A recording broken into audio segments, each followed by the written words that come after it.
Bienvenidos, queridos televidentes, a nuestro segundo capítulo de la cuarta temporada por EFI. Hoy analizaremos las lesiones articulares y sus conceptos. Tendremos entrevistas, investigaciones en los distintos deportes y sus tratamientos. Para eso definiremos los conceptos involucrados en este tema, partiendo por articulación. ¿Cuál es el área de contacto entre dos huesos, un hueso y un cartílago, o entre un tejido óseo y los dientes? Su función principalmente es la unión del esqueleto y producir los movimientos mecánicos. Tipo de lesiones. Hoy veremos el esguince, lesión de los ligamentos que se encuentran alrededor de la articulación. Los ligamentos son fibras fuertes y flexibles que sostienen los huesos. El esguince se produce al realizar un movimiento de la articulación más allá de sus límites normales, provocando un estiramiento o desgarro de los ligamentos. Las caras articulares de los huesos continúan el contacto produciendo la inflamación. Luxación o dislocación. Es una lesión de las articulaciones donde dos o más huesos se unen, en los que los extremos de los huesos se sale de su posición normal. Esta lesión deforma temporalmente e inmoviliza la articulación y puede provocar dolor repentino y muy intenso. Dentro de las zonas principales de luxación es los hombros, caderas, rodillas, codos y tobillos. Dentro de esta misma se encuentran otras lesiones, las cuales son subluxación, son dislocaciones parciales que producen una separación incompleta entre los dos huesos que componen la articulación. Sinovitis, inflamación de la membrana sinovial que recubre la articulación. Y la capsulitis, la cual es inflamación benigna de la cápsula de una articulación. Mecanismo por el que se produce un esguince. Fundamentalmente se producen al traspasar el límite máximo permitido del movimiento de una articulación. Una vez transgredidos estos umbrales, todas las estructuras sufren daño, ya que su diseño no abarcan dimensiones tales. Mecanismos habituales de estas lesiones son los movimientos bruscos o excesivos, o los gestos descontrolados, cuando ellos convergen dos factores sinérgicos. Ángulos máximos de movimiento y carga sobre estos.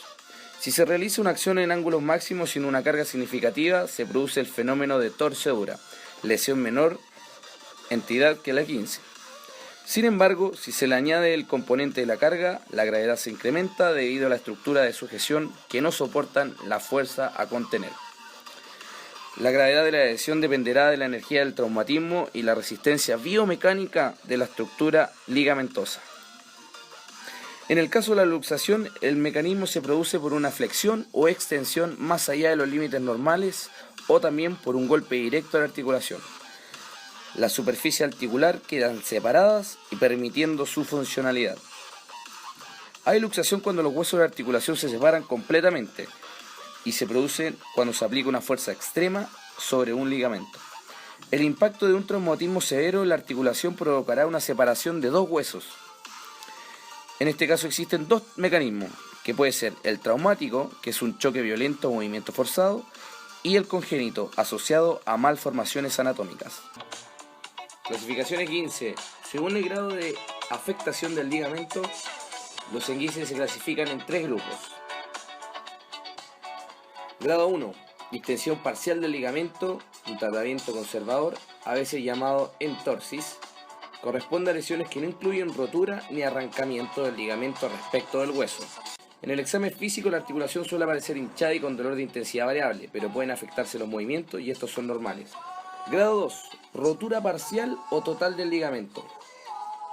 Tratamiento conservador o quirúrgico en función de la lesión. Presenta movimientos anormales,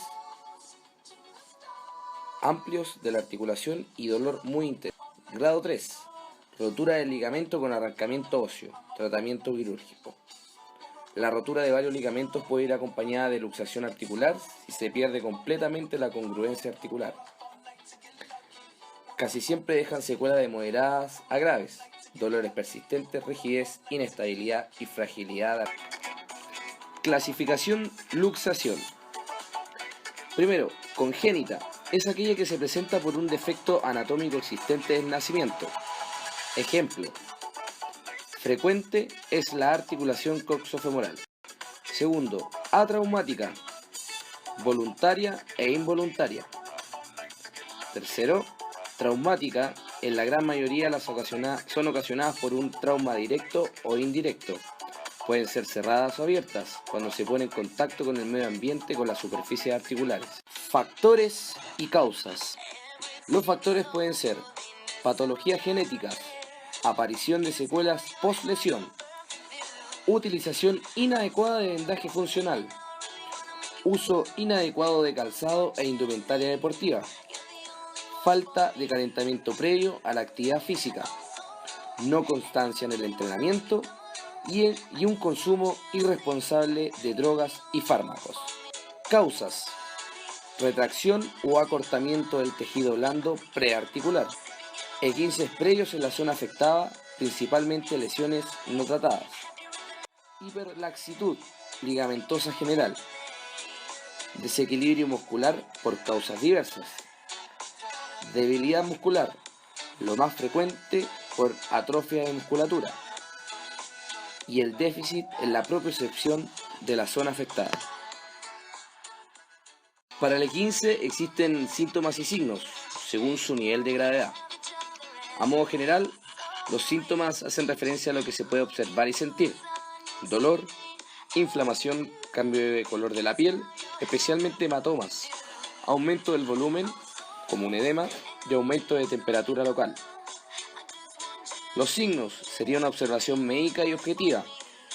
Limitado el movimiento de la articulación, un E15 puede ser leve, moderado o severo, rigidez articular, impotencia funcional, lo que hace perder su funcionalidad, no puede caminar por el dolor, por la hinchazón, por disminución del rango.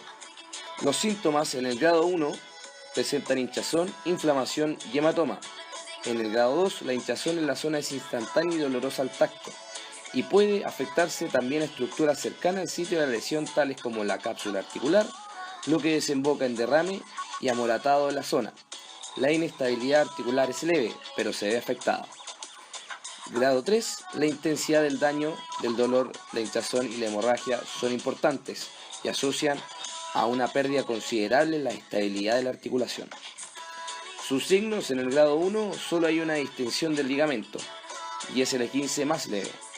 En el grado 2 pueden ser leves o moderados y existe desgarro del mismo ligamento, sin llegar a rotura total. Los moderados pueden acompañarse de daños óseos y requiere inmovilización inmediata.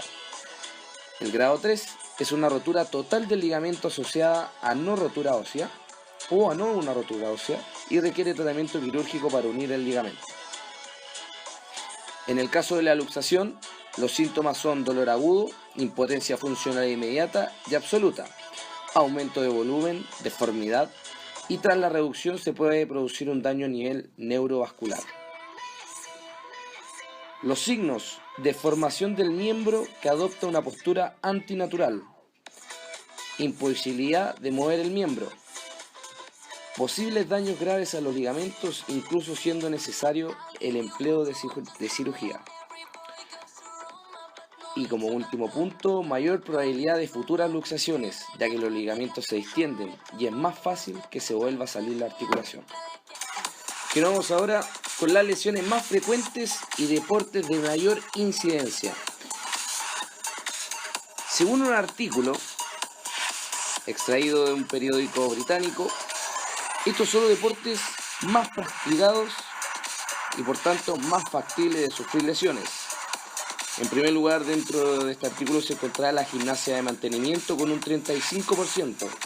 En segundo lugar, el deporte rey fútbol con un 27,5%. Y en tercer lugar, la natación con un 22,4%.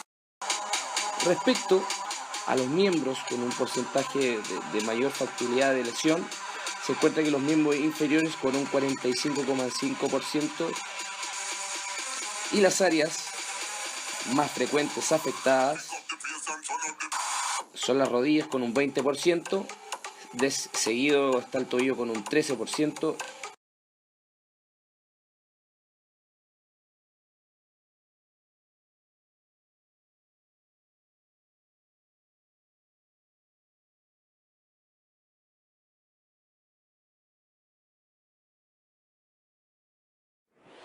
All my people on the floor, party all night, don't want some more, some more. We about to turn it on under the light. We never stop, we roll, we never stop, we roll, we roll, we roll, we roll, we roll. Yes.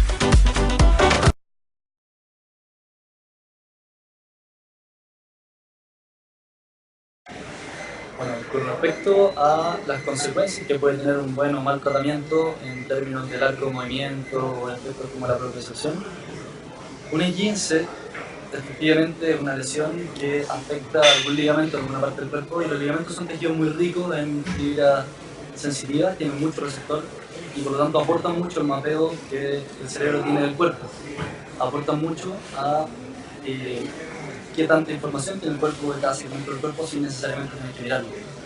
Entonces, por lo mismo, un E15 que no está bien cuidado mantiene cierta afección, es decir, mantiene una alteración en el mapeo que el sistema nervioso tiene de esa zona del cuerpo, y por lo tanto pierde un poquito de control neuromuscular de esa zona. Eso quiere decir que la articulación pierde estabilidad, pierde protección, porque los músculos, a pesar de que quizá tengan fuerza, a pesar de que otros elementos que estabilizan están funcionando bien, el cuerpo no logra coordinar de forma correcta esa fuerza y todos los elementos que tiene para estabilizar esa articulación. Entonces, efectivamente, la propiocepción es algo que se ve muy afectado luego en el 15. Es un elemento que tiende a recuperarse con bastante tiempo, se demora bastante en recuperarlo, por lo tanto requiere un trabajo precoz, muy anticipado. Consecuencias de no tratar eso sí implican aumentar un poquito el riesgo de volver a lesionarse esa misma zona, quizá no en el 15, quizá algo más grave incluso, porque como les dije pierde un poquito de protección esa zona. En términos de arco de movimiento también, un E15 probablemente muy severo, que genere mucha inflamación y que genere, por lo general, producto de la inmovilización que se genera después del E15, tienden a rigidizarse bastante las articulaciones, y de no trabajar eso también se puede perder bastante arco de movimiento dependiendo de la intensidad de la lesión.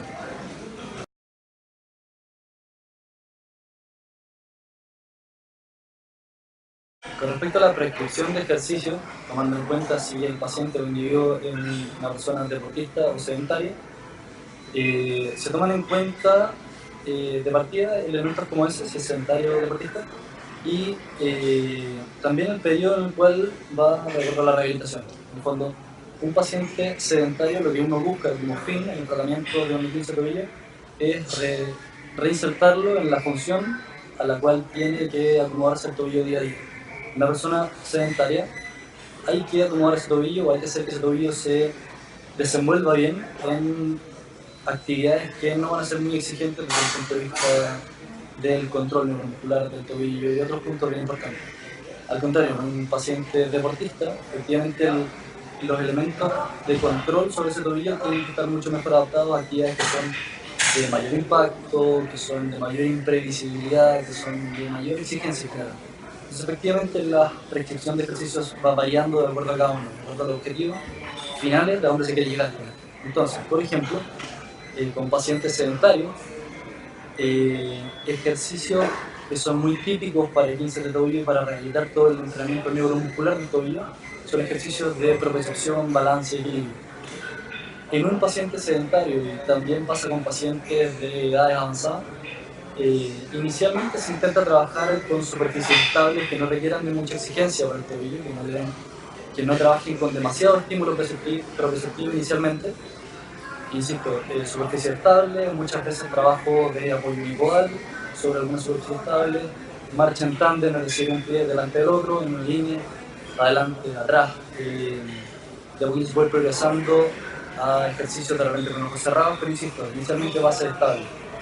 En pacientes deportistas muchas veces se parte con esos ejercicios, pero se progresa un poquito más allá porque efectivamente las exigencias del deporte lo requieren. Ahora, no solamente incluir base inestable, que es un buen trabajo con deportistas, sino que también empezar a hacer ejercicios que requieran de gran labor propioceptiva, pero a la vez que sea idealmente algo funcional, es decir, aplicado al deporte que se esté practicando. En el caso de un futbolista, por ejemplo, mucho apoyo unipodal que requiere la carrera, que requiere el apoyo por el balón. En casos de deportes de tablas o de gente que quiere un deporte de ese tipo, subirlo a una tabla efectivamente y integrarlo en actividades que sean idealmente similares o parecidas a lo que, al ambiente en el cual se tiene que desenvolver el deporte. En el caso de una luxación, implica ya una dislocación o una posición fuera de la posición habitual de las dos piezas articulares que articulan en una articulación. El daño que se produce, si es que no es asociado a un esguince severo de algunos de los ligamentos, también hace entrar en tensión y hace lesionar gran parte de no solo los ligamentos, sino también la cápsula articular que envuelve la articulación. Por lo tanto, una luxación requiere de periodos de tratamiento que van correlacionados con un esguince grado 3, y quizá un poquito más de tiempo dependiendo de si es que fueron o no, si es que ocurrieron o no junto a alguna fractura o algún otro elemento que por lo general pasan junto a la luxación. Ahora, una luxación pura efectivamente tiene un tratamiento que se correlaciona casi directamente con el tratamiento de un esguince severo grado 3, pero la luxación también afecta en muchísima medida el tema proprioceptivo y efectivamente tiende mucho a generar mucha laxitud articular y por lo tanto abrasividad. Entonces es importante darle un buen tratamiento y evitar el concepto que hablamos de esguince o inestabilidad crónica en la articulación, dándose un buen tratamiento.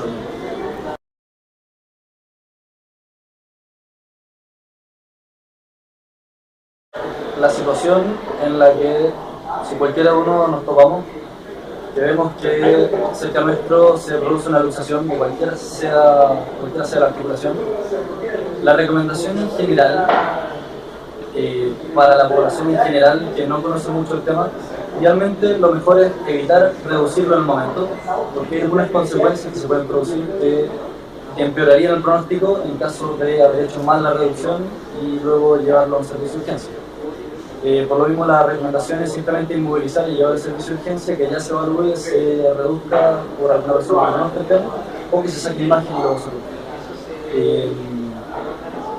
Las posibles complicaciones que pueden aparecer por una reducción mal hecha o por una reducción hecha en caso que no correspondía son, por ejemplo, que junto con la luxación se haya producido una fractura, que sería una luxofractura, y que al reducirlo se puede haber desplazado, o podemos desplazar algo. También se pueden producir pequeños pinzamientos, incluso lesiones nerviosas importantes de algunos nervios que pasan por la zona, que podemos pinzar al momento de reducirlo. Por lo tanto, en general, una luxación el pronóstico de una luxación no empeora si es que la luxación se produce antes de las 2 a 3 primeras horas. Por lo tanto, la recomendación en general me pasa a mí y le podría pasar a cualquier profesional de la área de salud incluso. Yo, por ejemplo, no me arriesgaría a reducir una luxación a no ser que la situación sea muy urgente reducirla, porque tiene estas posibles consecuencias deleterias y muchas personas no tienen cómo saberlo. Entonces, como recomendación en general, personalmente yo no reduzco luxación a no ser que sea ultra necesario y, como les dije, siempre y cuando eso se reduzca en un margen de 2 a 3 horas, eso va a estar bien. Así que por lo general el tiempo de sobra va a llegar a un servicio de urgencia, a descartar que haya algo más grave y a reducir como corresponde.